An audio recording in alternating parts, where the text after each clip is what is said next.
I'm going to go back to the theme that I stated in my talk in Constanza, which is human rights, and I can't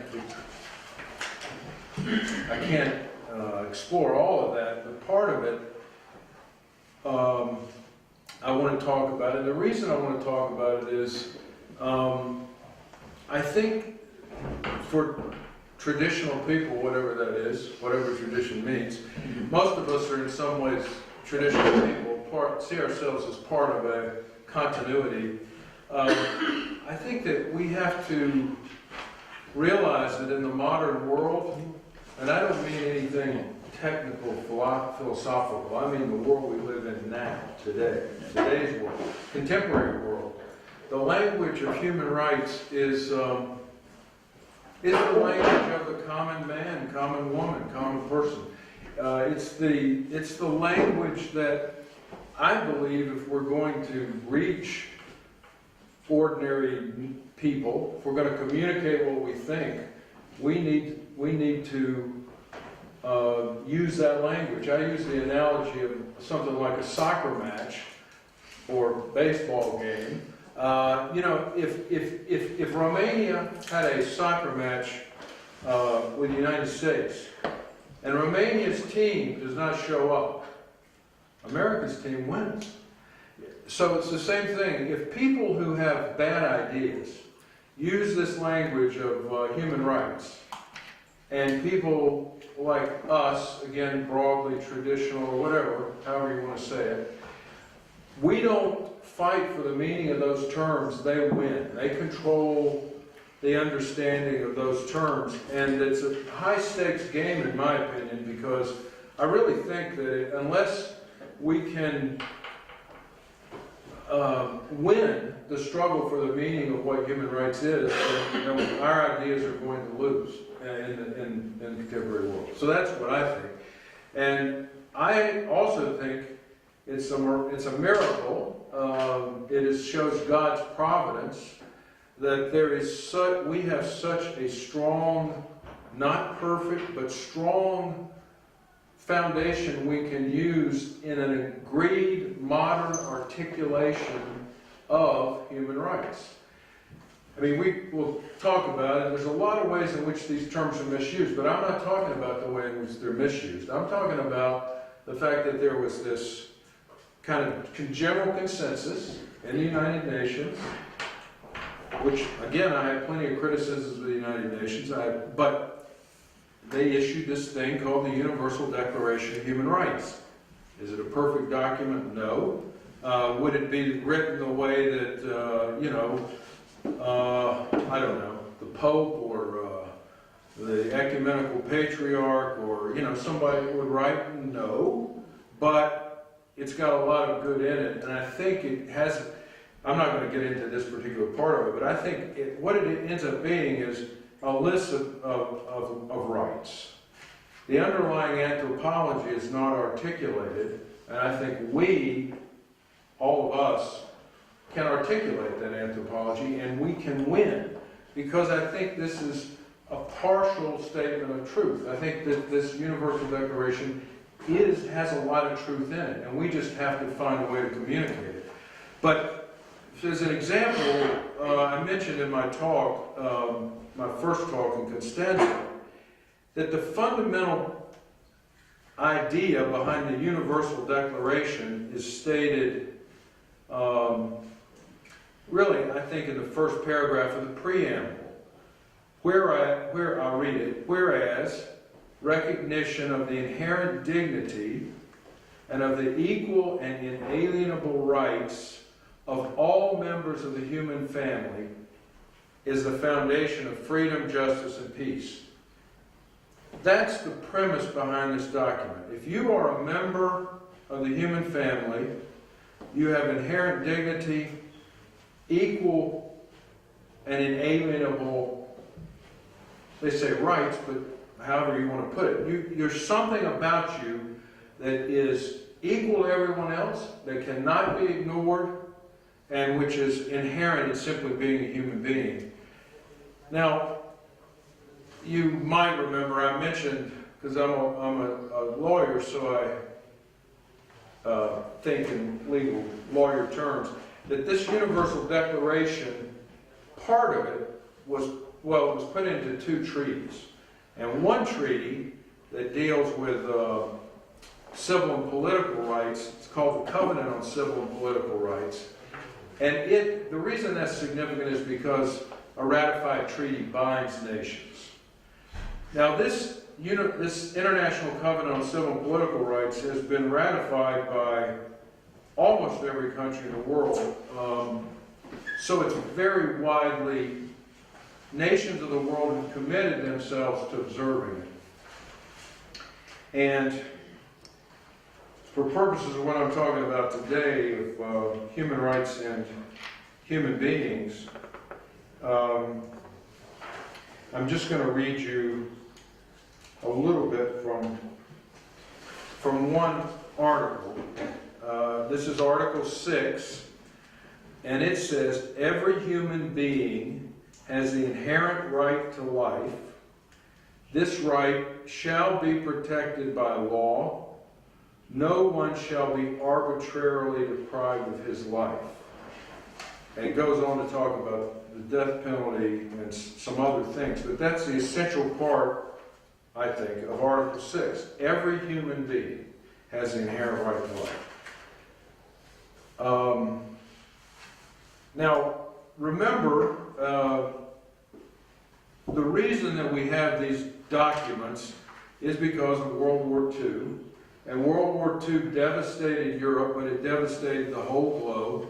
We had total war, on a scale I think probably never seen before. I don't know if that's true, but at least on a scale that modern contemporary society couldn't stomach. It was too much.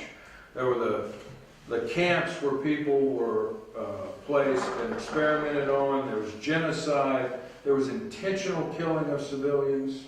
All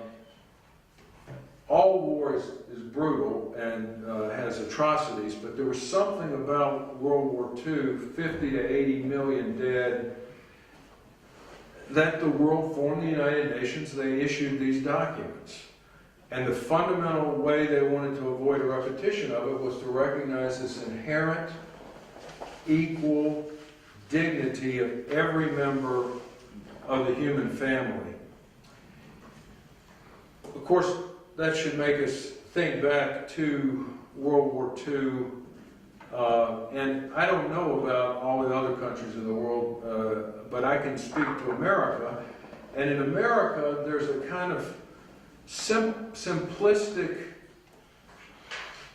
story of World War II, which is that these super evil people, Nazis, and sometimes the Imperial Japanese, did these super evil things.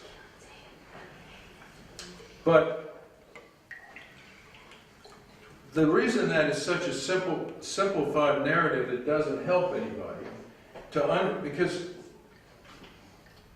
it doesn't help us to simplify these things, because we can't guard against them happening in the future, in my opinion. So we need to remind ourselves that it wasn't, there was once a movie called something like Space Nazis or something. And the idea in the movie was that the Nazis, after World War II, had gone up to the moon. And they lived on the dark side of the moon. And so they were coming back, and they were coming in, they were not parachuting in, they were space rocketing in. And they were going to, so it was a great new threat. It was, one of these tongue-in-cheek science fiction movies. But I think on a certain level, a lot of people think in those terms. They think they were these kind of super evil people.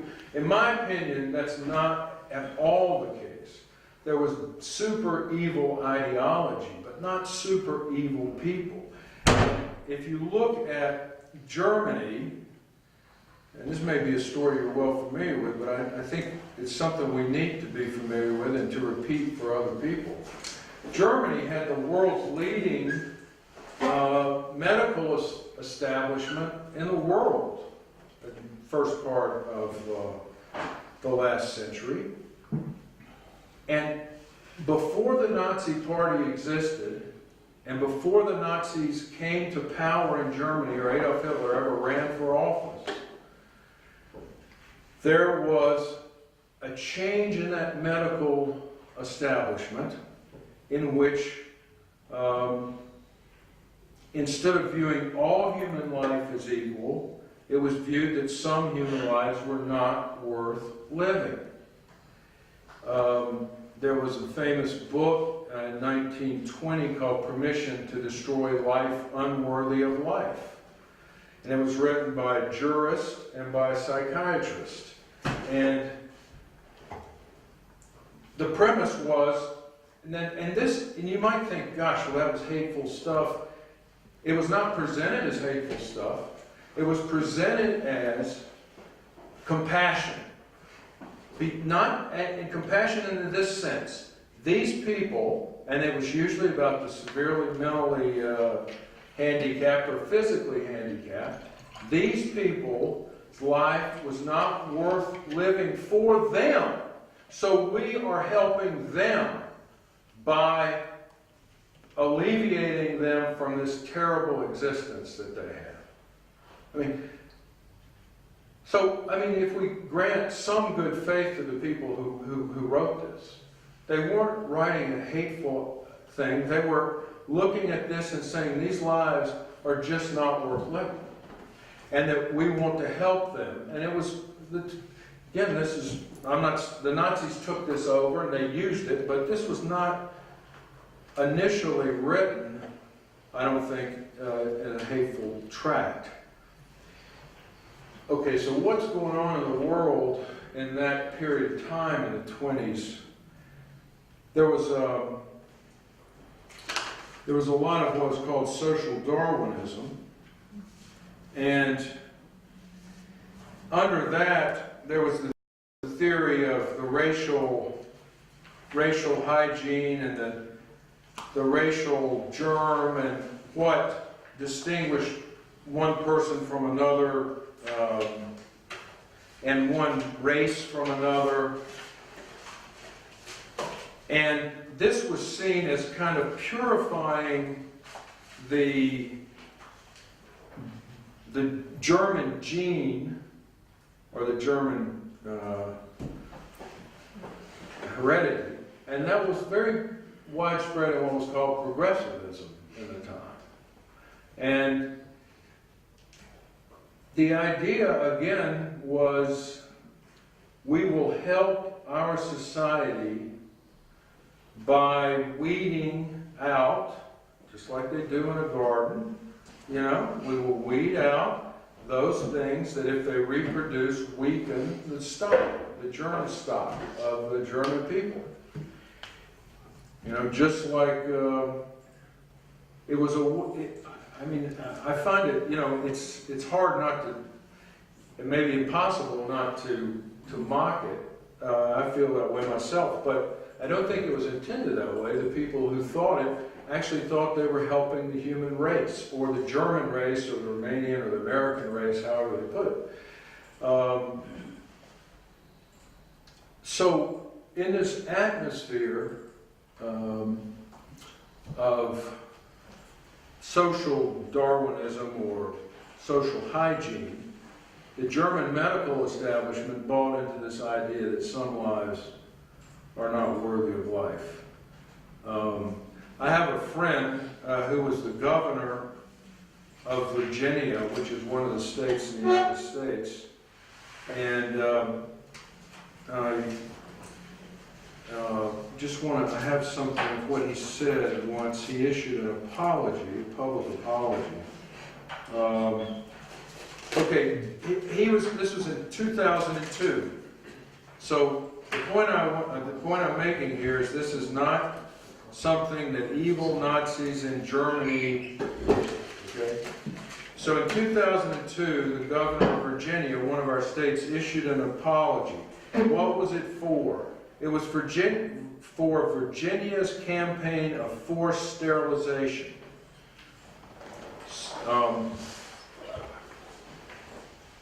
7,450 sterilizations were conducted in Virginia, forced sterilizations, from 1924 to 1979. They were part of this eugenic movement in which you were trying to weed out the unfit. And the governor's apology was issued on the same day that the U.S. the 75th anniversary of the day in which the U.S. Supreme Court had issued a decision called Buck, B-U-C-K v. Bell, which upheld Virginia's eugenics law. So this law under which Virginia had forcibly sterilized people was once challenged in our Supreme Court. And our Supreme Court said it was constitutional. It did not violate the Constitution. And one of the most famous judges we've ever had, named Oliver Wendell Holmes, said that these forcible sterilizations were appropriate because, quote, 3 generations of imbeciles is enough. Virginia's eugenics program was not unique. There were such programs throughout the United States in every region, in the West, the Midwest, the South, and the Northeast. And some of where these sterilizations took place will challenge stereotypes we all have about the United States or different parts of it. There were more sterilizations in Vermont than in Alabama. More in Michigan than in Georgia. So it wasn't just white Southerners trying to sterilize black people. It was all over the country. It wasn't a racial thing. It was a bad philosophy thing. Eugenics. In total, more than 60,000 people were sterilized nationwide in the United States. And here's the tie-in. An author reported, I won't go into all the details of that.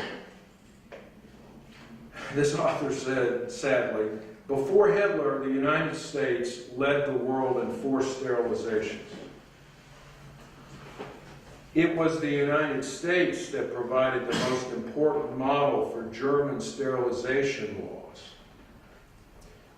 So, parentheses, the way it proceeded was, you prohibited marriage between weak or bad stock and good stock, and then you sterilized it. In the end, if those things didn't work to your satisfaction, you engaged in a healing work, which was to kill the person. But that was called a healing work. Anyway, still quoting this author, German racial hygienics during the Weimar period, so pre-Nazi, expressed their envy of American achievements in this area, warning that unless the Germans made progress in this field, America would become the world's racial leader. Sad but true. So, the last thing in the world this was a product of crazy space alien Nazis. It was philosophy and whatever gone wrong, badly wrong, in the most progressive country in the world, or the most scientifically and medically advanced country, which was Germany. But its roots were everywhere, and it was in this social, racial hygiene.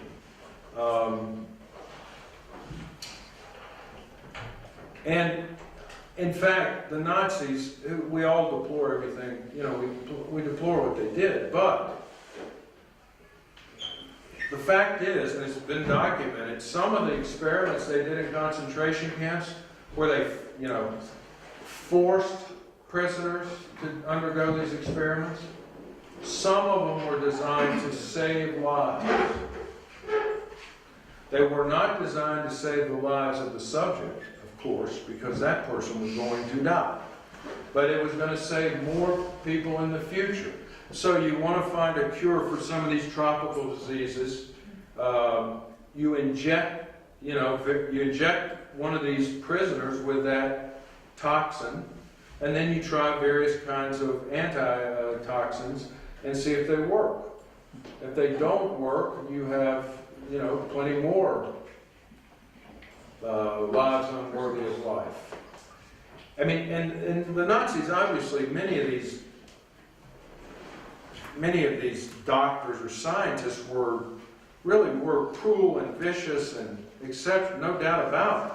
I'm not denying that at all, but it's also true that, if I can find this for you, some of their studies are still used today. And they're used today because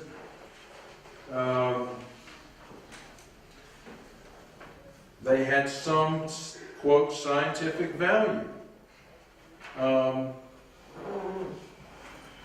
I'll just read you a few of these things.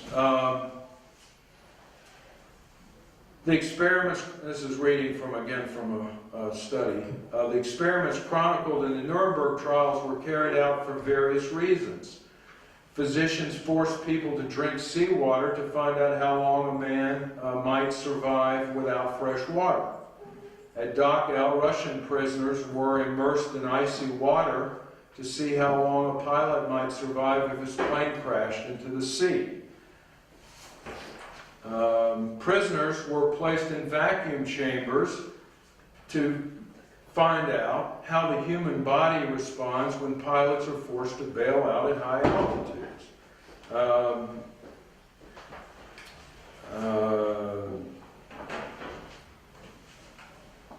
Physicians performed limb and bone transplants on patients with no medical need in order to find more effective techniques for this. At Buchenwald, Gerhard Rose infected prisoners with spotted fever to test experimental vaccines. At Dachau, Ernst Gravitz infected prisoners with a broad range of pathogens to test homeopathic preparations. Nazi authorities were worried about exotic diseases. So physicians at camp reasoned that the human material, quote, human material, at their disposal could be used to develop remedies. Neuropathologist Julius Havelvorden from the Kaiser Wilhelm Institute for Brain Research in Berlin is known as the discoverer of the Halverden spots disease, a rare congenital brain disease. In the early 1940s, he ordered hundreds of brains of the victims of euthanasia from the Killing Hospital in Brandenburg for his neuropathological studies. The director of the prestigious Kaiser Wilhelm Institute for Anthropology, Ottmar von Verschauer, directed Mengele's research on twins in Auschwitz. To this day, Verschauer's twin studies are still cited by many of the world's leading geneticists. So,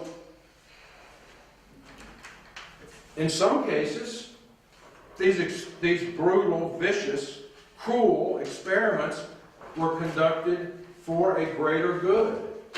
The greater good of, if not eliminating, finding a cure for a disease or etc. But nobody in this room would justify any of them. So, I think that's as human beings, we all know the end does not justify the means. We don't have to have much more sophisticated, and I think, philosophical analysis than that. You don't do inhuman things to human beings. That is what World War II, we saw in World War II, and that's what the UN was formed to make sure never happened again. And that was what the Universal Declaration was issued for, and why the International Covenant was issued.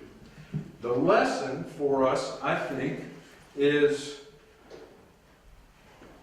not just in the situations of the brutal kind of vicious things that went on in Dachau or Buchenwald, but in some contemporary issues that we face, is that the fundamental principle, the dignity of every human being, they don't have to qualify for anything. If you're a human being, the whole point of this whole human rights structure is you can't be denied your human dignity. You know, if we do it, it could lead to World War III, but regardless of whether it leads to World War III, you can't do it. What we saw in Germany, and what we saw sadly in those experiments in the United States, was that some human beings were treated as if they weren't. They were treated as biological material. And literally in Germany, they were eventually defined out of the human race. They were non-persons. So, for me, the bottom line of this is human rights for human beings. I mean, I don't think that's just an esoteric thought I have. I think that is the fundamental point behind everything after World War II was, if you're a human being, you have human rights, and even if we articulate these in less than perfect ways, it's based on your dignity, and we're not anymore going to stand by and watch certain human beings be denied their human rights, their right to be treated with dignity. So that is relevant for subjects we face today, from cloning, stem cell research, and other issues. Those are human beings that we're talking about. And I have a whole page of scientific references if anybody wants them. But there's no doubt there are some religious differences as to when a human being is, I don't know, is fully a person in some religious views. I mean, there are some differences. But science is clear as a bell. When you have an ordinary human reproduction, when you have the unity of the sperm and the egg, you have a human being.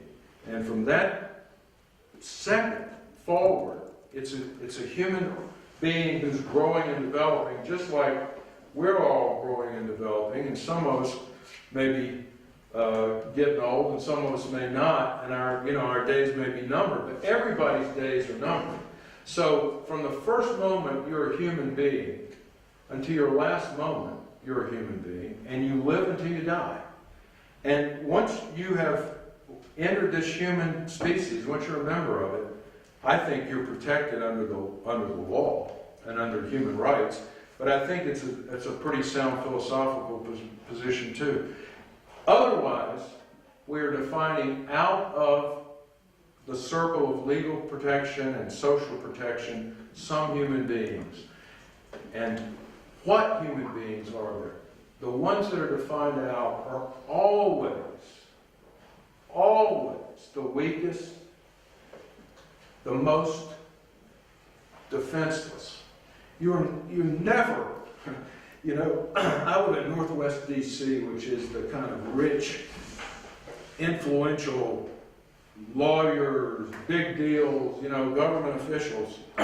They'll never define out of the circle of legal protection themselves. It'll be the weak, like, these people in the United States for all those years that were forcibly sterilized.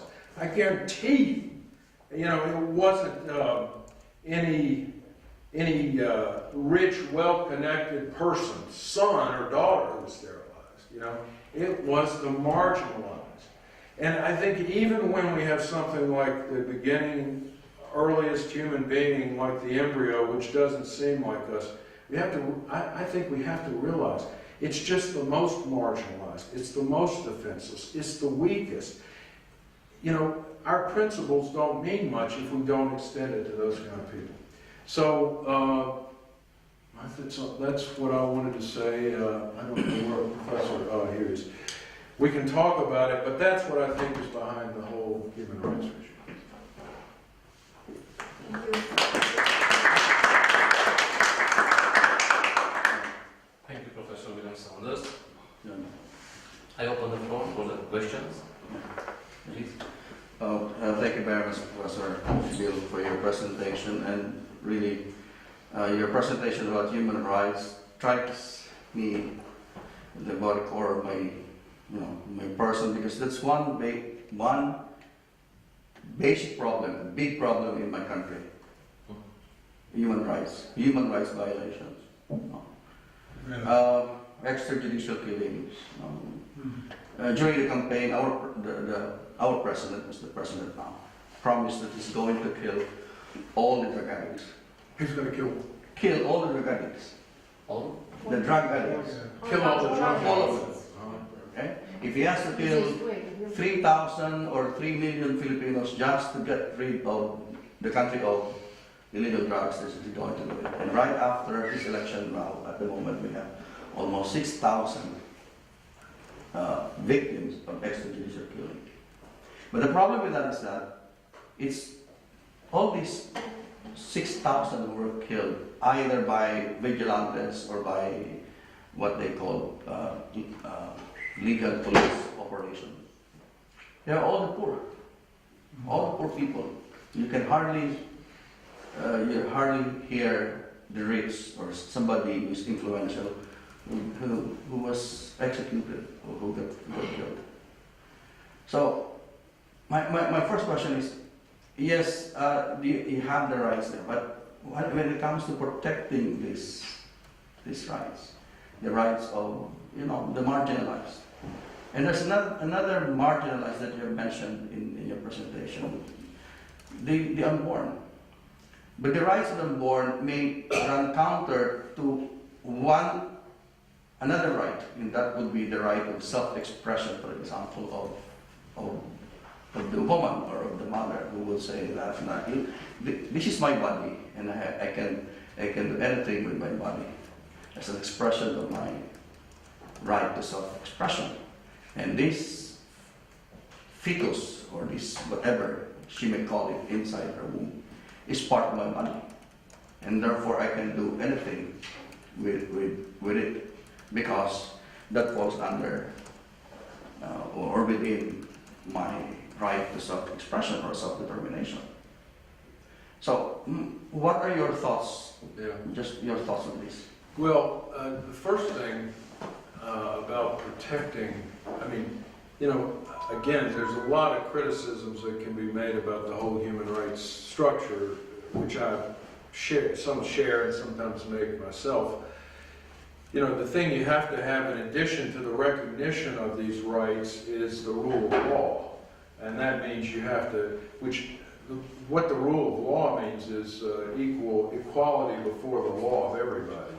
And so when you don't have that, then you can't realize any of these human rights. And which means things like, an independent judiciary and a lack of, not corruption. So there's a lot. It's a kind of a ongoing process. I don't know if you ever fully achieve it. You have to work for it. But some of these, I'm a lawyer, so I don't want to be overly legalistic, but I think that the idea of human rights is debased and rendered meaningless when people simply say, I have a right to X, Y, or Z. I think to have a human right, look, the world, there were no dissenting votes at the UN issued this document. And it lists certain things. It didn't list other things, it listed these things. So if you're in here, you're covered. If you're not in here, then it seems to me you have a burden of proof, as a lawyer would say, to establish that you have what you're calling a human right. Because if human rights mean simply wishes or desires, and if they're wholly subjective, so I can say my human right is X, Y, or Z, then they're meaningless. The point of putting them in writing and then in a binding document is that they bind people. They bind nations. But you're only bound to what is here. Now, sometimes in these documents, there's always a provision against torture, and sometimes people will say that if you don't permit abortion, you're torturing the woman. Well, I mean, you can make that argument. I don't find it very persuasive, just because of what I read you in Article 6, which says every human being has the right to life, and nobody shall be arbitrarily deprived of life. And torture, is intended to be the kind of things you would think of torture, which is tying somebody to a chair, or, beating them with a hammer, or, those kind of things, torture. But the arguments are sometimes made. I mean, I think the fundamental thing is you do have a hierarchy of rights. Certain rights are recognized. Certain other rights are not recognized. And if they can't trump a recognized right, and there is no right to abortion in any of these documents. It just doesn't exist. It's just not there. You have to do something like, say, torture means, the right not to be tortured means the right to commit an abortion to argue for it. So, in my opinion, you've got to make disciplined arguments, and there's just, you could argue abortion is something we should have, and my response to that is, okay, get the world to ratify a document that binds nations to recognize abortion, because it's not in here. Yeah, please. When the public was brought onto this whole human rights agenda, in my lifetime, it was mostly in the 1970s, when Jimmy Carter made human rights the cornerstone of American foreign policy, and when the Helsinki Accords were being negotiated in the 70s in Helsinki between the European countries. And in those days, what was very clear, in the early days of human rights in the 70s, the language of human rights was always very clear. Human rights violations were perpetrated by the state against citizens, as is the case of the ones you mentioned in the Philippines. And you mentioned the Declaration on the Covenant on Civil and Political Rights, which I think all of those, most of them, deal with repression perpetrated by government officials against private citizens. Now, since that time, what's happened, so-called first-generation rights. Since then, they've brought in what they call second and even third-generation rights, some of which are in the Universal Declaration, and which are also codified in the next covenant, the Covenant on Economic and Social Rights, in which the rights violations don't have to be perpetrated by the government. They can be perpetrated by the deprivation of so-called economic rights, like rights to clean drinking water, or rights to full employment, or rights to even paid vacations, or leisure times included in this. I wonder if that would be the fire break that we really should want to return to. At least I have one thing, because this interesting, you mentioned about how torture has been, I don't know if you know this, but that has been used in a number of other areas. They've also used reparative therapy, the therapy for people with same-sex attractions. They've called that, they've tried to label that as torture. Yeah. They've tried, the most audacious one of all is they've tried to label domestic violence as private torture. Okay, so they're using this human rights creep, this creeping jurisdiction. So I wonder if that's something we should aim at, is that distinction between the state, what the state cannot do, which is what most of the Anglo-American rights, like the American Bill of Rights, and things which the state has to provide and which therefore somebody has to pay for. Yeah, I think that makes a lot of sense. I think that makes a lot of sense. And part of what I want to suggest is that just in our own thinking about human rights as traditional, whatever that means, people, we don't just, apart from the legal argument, which I think is in a way what you're making, which I agree with, that it should be the state's violation, is that when we think about human rights, we think about them in these terms of kind of a restatement of what we've always known, but still the world agreed to it, they put it out so that the dignity of the human being is what's, essential to a just society, and that we don't have to buy crazy definitions of things. I mean, and we don't have to, there's the burden of proof. You're a lawyer, I'm a lawyer. The burden of, you're not a lawyer, but Farina and I are lawyers. You could be a lawyer. The burden of proof is on the other side. So, I can show you articles. You have to, if you want to create something else, the burden is on you. But I agree with you that, it wouldn't, on one way, it wouldn't be a violation of this treaty maybe for the German medical society establishment to start defining some lines as not worth living, but it would be very bad, philosophy and social stuff that we as citizens should contest, because it goes against this fundamental dignity of every human being. So, if there are any questions, please. Do you think if by stressing upon human rights we may tend to lose the human beings if we overregulate? well, I'll tell you no, because I think that the reason is because if we were in a healthy society, yes, I would agree with you.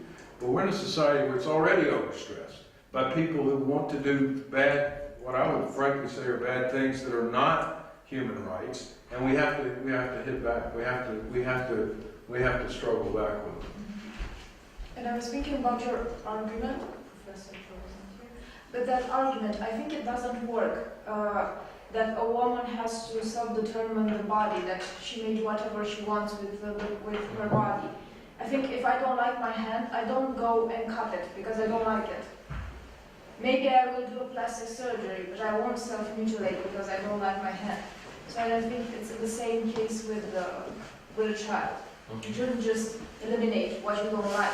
The human being. Exactly. If it is even in your body, if you don't believe that it does not belong to your body.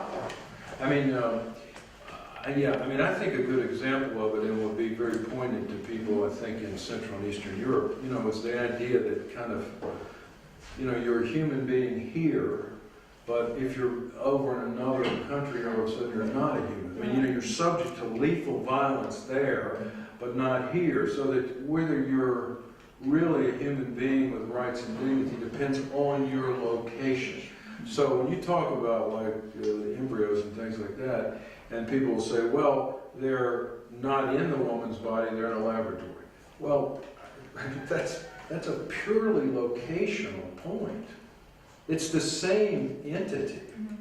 And you wouldn't do it for a grown-up human being. You wouldn't say, like Washington, D.C. is right on the border between Maryland and Virginia. You wouldn't say, okay, I'm a human being on one side of the border, not the other. I mean, the Civil War, you could say, in the United States was fought over, in a way, that issue. You're a human being wherever you happen to be. Professor, thank you very much, Professor Saunders. I'm just thinking that this human rights and these concepts are like fall out of favor. You mentioned one reason is that it's not, it's a little bit remained elitist. It's not brought out into the ordinary people, although it assumes the legal equality. So, but also the case that since these documents are not implemented, because there is no legally binding force behind it, just like the national legislation laws. So, in a way, people are lost their trust or belief that. So these are serious. Yeah. People are a little Yes. cynical about it. Yes, cynical about it. Yeah. Yeah, I mean, I don't want to give a lawyer's kind of answer, but, you know, supposedly if you ratify a treaty, you're legally bound to observe these things, but most of them are observed, as we say, in the breach rather than in. So, but I think, I don't know if you agree, Osman, but I think that human rights as a linguistic entity is extremely widespread, and that's the way, you know, ordinary,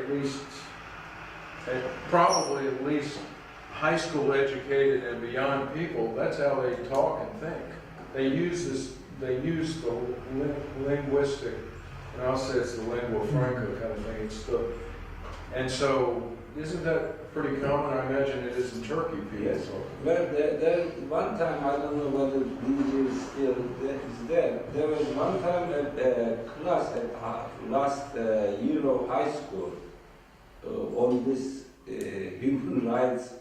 They have a textbook, and I have one again somewhere, and I'm teaching like for 10 years an elective course on religion and contemporary issues, but I start with all these documents, international documents related to the religious freedoms and things like that, giving the students that wherever you are working or being there, so these are, for instance, it gives the children, their parents' right to, teach their religion or you see all of this, and just to use a legal language if they run into a problem, what kind of things, for instance, they sometimes question not the logic of it, but because it is not implemented.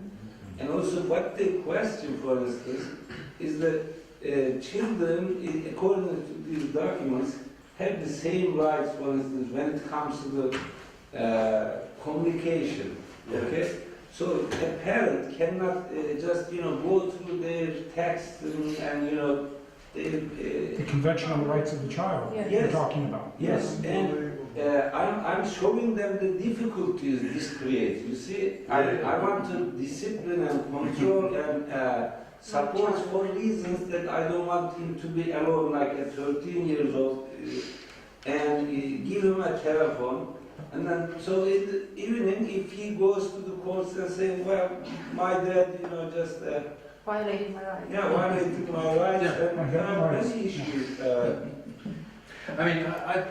I agree with you. I mean, I'm not arguing, I hope obviously not for all human rights documents or certainly all assertions of what is a human right, and I'm critical of some of the ones and the way they're articulated even in the Universal Declaration, but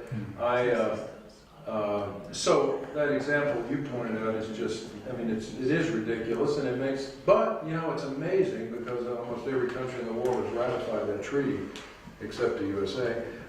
And I would say not to ratify it personally, but so I agree with you, and it makes a mockery of the whole thing. It makes it look ridiculous, and all I'm saying is the power and the money and the political force and the Bill Gates and the Warren Buffetts of the world and not only Jimmy Carter but Obama and Bill Clinton and all these and the celebrities and all this stuff, they're pushing in a certain direction, and they're pushing in a very undisciplined way. They're saying everything's a human right that isn't. And I just think we need to get in and fight about it, and show that there are, like, I think this inherent dignity of a person and the right of a person not to be arbitrarily deprived of their life is something that's very defensible, sensible, and that we can make an argument for.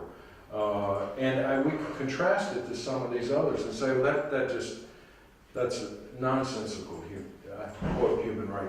This makes sense, and it comes. And the other thing is, the kind of thing you're talking about, again, it's not in the Universal Declaration. And the Universal Declaration came out of World War II. So the evidence is, these are the essential things the world thought was necessary to avoid these bad situations, not some of these more extreme kind of crazy things. Yeah, go ahead. But on that, what's interesting is, like you say, you're referring to this crazy treaty, the Convention on the Rights of the Child, which many Christian groups opposed, and opposed for the reasons that you say. But then I think other Christian groups are coming in using that treaty as a defense. I forget exactly what they're using it for. I think they've invoked it as a way, against abortion or a couple other things. In other words, once it's in place, people will use it opportunistically for their own purposes and therefore legitimize it. So even though some Christian groups think it's a violation of the family, which it is, others will use it if it's to their advantage. So it's difficult to, once you create a regime like that, it's difficult to keep it under control. Yeah, that's true. Professor, just one question. I'd just like to know your thought about capital punishment vis-a-vis the right to life. Because, again, in the Philippines, we don't have this, we have abolished this capital punishment, but the present government is trying to revive and trying to reimpose the death penalty. So just your thoughts on that. Well, I mean, just in terms of what I'm talking about in this little talk, the Covenant on Civil and Political Rights puts some pretty severe limits on the death penalty. I don't think it completely eliminates it. I mean, the argument on the death penalty is that it's always wrong to take a life. Okay. And I think in Europe, the death penalty is pretty much eliminated. I don't know about Romania. And I think it's eliminated on that basis. The other side of that argument is it's always wrong to take an innocent life. And that if it's, in Catholic, or not just Catholic, but in just war tradition, you can engage in war. You can engage in self-defense, even if it costs the life of the aggressor. So, I don't, that would be my answer to it. You'd have to see, do you believe, could you defend a distinction between innocent and non-innocent? So somebody who's convicted of something versus somebody like civilians who are just gunned down, for no reason. That somebody who's done that, is guilty of a crime. So could they be executed as opposed to somebody who hadn't done something like that? I don't want to defend the distinction. I just want to point out what the argument is. That there's a difference between somebody who's guilty of a heinous act and somebody who isn't. And that you can't take the life of innocent people. And I think actually this covenant permits the death penalty but severely limits it. I also have a question. I'm very curious. You cannot take the life of an innocent, but do you have the right to change its life? And if you know that case in Norway, where some children have been taken from their families because the families were offering them religious education. And I think that they were given for adoption to different families from Norway. And that was the reason they went? Yes, because they were receiving religious education. They are a Christian family, Romanian Norwegian So family. you mentioned. Yes, we heard about this case. It was fought by Peter Kostia. And also in Finland, there's the case of divorce from the church. Have you heard of this? So that's what the document says.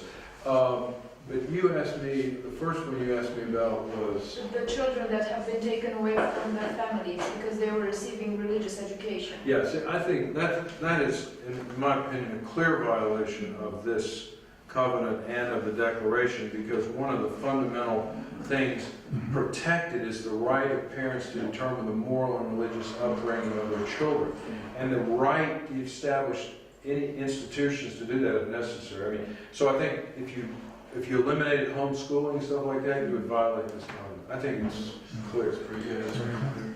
Absolutely clear. And it also makes sense historically, because the framers of this declaration felt like the way in which once the Nazis took control of the state, was they then took control of all education of children. And they wanted to absolutely be sure you couldn't do that. They started secular education, very anti-Christian education in Germany. Yeah. They started to reverse. And they eliminated homeschooling, I Yeah. think. And they never restored it. Right. No, I know. Still in power. I know, and I think it's completely contrary. There are many cases that are. Okay, yeah. I think at the beginning you gave your general overview of World War II and why we have this simplistic interpretation of it. I agree with that completely. And that we can't divide it as simply a war of the good guys against the bad guys. And another piece of evidence for that I would give is the fact that we were very much all through that war. We were very much in league with the devil. We were in league with a regime that was equally murderous to the Nazis, that perpetrated equally horrific crimes, both during and after, and that, of course, was Stalin, the Stalin regime.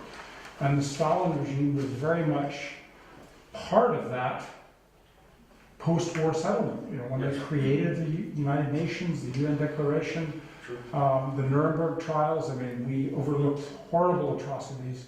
We put the Nazis on trial, and yet we overlooked the similar things perpetrated by the Soviet army.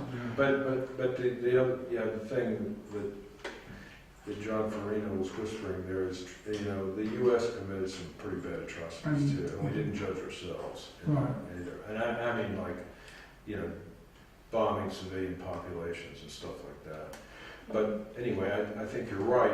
There was certainly an element of victor's justice. Although I would say, for what it's worth, the Soviet Union abstained from this. There were 8 abstentions. You're honest. Yeah, they abstained. Even They one. abstained. So did the Republic of South Africa, at the time when I think they had apartheid, they abstained. But still, the world agreed on this, so. But I guess what I would want to ask about that is not so much just, it's easy to charge people with hypocrisy, we're all hypocrites most of the time, but is it, I guess what bothers me about it is the sanctimony of a legal regime on these things. Is there a danger that we are being overly sanctimonious, self-righteous by imposing, for example, the death penalty, to create a legal regime where we can't have the death penalty, and yet we can fight wars that kill thousands of people? Because that's political, it's not legal. As soon as you make it a legal matter, rather than a political matter, you surround it with the aura of judges and lawyers and due process and robes, and is this create a kind of a aura of righteousness which is illusory, which doesn't exist in international? There's a big, in my opinion, there's a big element of that, but it's not.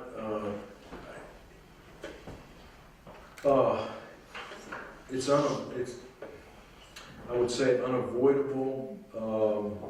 And some things we do want to condemn. We do want to condemn genocide. We do want to condemn slavery. I think we do want to condemn the murdering of, targeting of civilian populations in wartime. So by creating a legal regime that deals with that, we do create an opportunity for abuse of that legal regime. And therefore, the appearance or reality of hypocrisy when we've expanded some of these things in crazy directions. So yeah, I think it's a risk, but I just think it's, as a general proposition, a risk worth taking, because, in our own societies, whatever country we live in, some things are prohibited. Murder is prohibited, stealing, and we're willing to use the legal system to do that, even though we know that generally speaking, well-off people can get out of the legal system better than, you know, people who aren't as well-off. Not always, obviously, if a rich person murders somebody in the USA, they're going to jail. But, you know, they can get, you know, so that problem of hypocrisy is present, but I think it's worth taking, because some of these violations are so terrible that we have to try to prevent them. That's what I think.